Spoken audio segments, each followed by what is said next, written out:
Hello दोस्तों, आप लोग कैसे हो। आज फिर हम आप सब के लिए एक मजेदार कहानी लेके आए हैं। तो आइए धंधा शुरू करें। कहानी का नाम पाप पुण्य का लेखा जोखा। पाप पुण्य का लेखा जोखा रखने वाले भगवान चित्रगुप्त के बारे में एक कहानी है।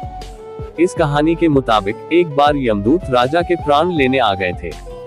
राजा को जंजीरों में बांधकर घसीटते हुए ले जाने के बाद जब वह यमराज के दरबार पहुंचा, तो चित्रगुप्त ने राजा के कर्मों की किताब खोली।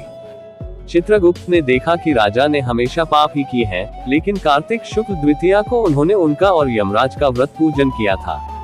इसलिए उनके पाप कट गए और उन्हें नरक नहीं भेजा जा सकता। इस तरह चित्रगुप्त ने राजा को नरक से मुक्ति दिला दी।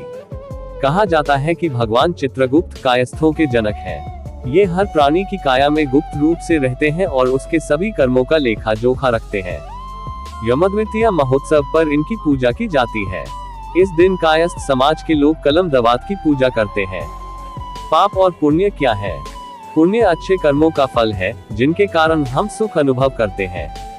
पुण्य वह विशेष ऊर्जा अथवा विकसित क्षमता है जो भक्तिभाव से धार्मिक जीवन शैली का अनुसरण करने से प्राप्त होती है। उदाहरणार्थ, मित्रों की आर्थिक सहायता करना अथवा परामर्श देना पुण्य को आमंत्रित करना है। धार्मिकता तथा धर्माचरण की विवेचना अनेक धर्म ग्रंथों में विस्तृत रूप से की गई है। पुण्य के माध्यम से हम दूसरों का कल्याण करते हैं। उदाहरण के लिए, कैंसर पीड़ितों की सहायता के लिए दान करने से कैंसर से जूझ रहे अनेक रोगियों को लाभ होगा, जिससे हमें पुण्य मिलेगा। पाप क्या है? पाप बुरे कर्म का फल है, जिससे हमें दुख मिलता है। किसी और का बुरा चाहने की इच्छा से कर्म करने पर पाप उत्पन्न होता है। यह उन कर्मों से उत्पन्न होता है जो प्रकृति अथवा ईश्वर के नियमों के विपरीत अथवा उसके विरुद्ध हो। उदाहरण के लिए, यदि कोई व्यापारी अपने ग्राहकों को ठगता है तो उसे पाप लगता है। कर्तव्य पूर्ति नहीं करने पर भी पाप उत्पन्न होता है।